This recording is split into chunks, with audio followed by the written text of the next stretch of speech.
السلام عليكم ورحمة الله تعالى وبركاته.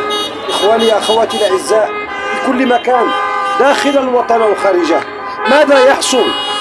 ما هذه الجماهير؟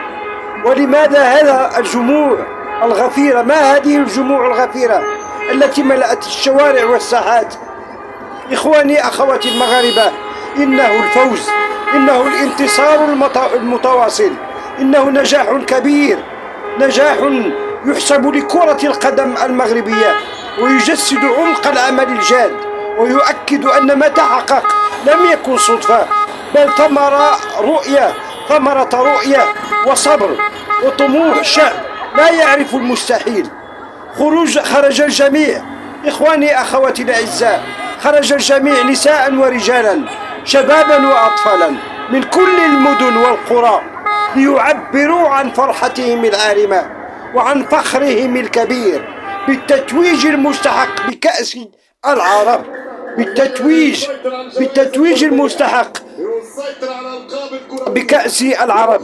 يعجز اللسان إخواني أخواتي، يعجز الإنسان عن التعبير، وكما هو عهدنا بالمغرب إخواني تتوالى الأفراح والإنجازات، وكلها والحمد لله فرح وانشراح وتألق يؤكد أن المغرب حاضر بقوة، وأن رؤيته مرفوعة عاليا في كل المحافل.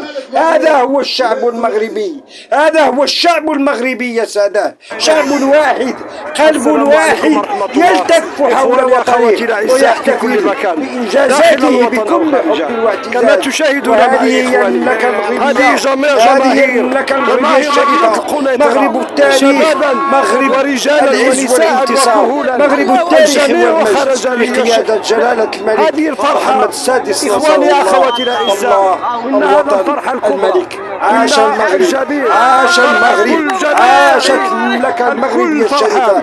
الكل خرج ليعبر عن فرحته وعن سروره وعن غبطته بهذا الانتصار، هذا الفوز الكبير، هذا الفوز المستحق.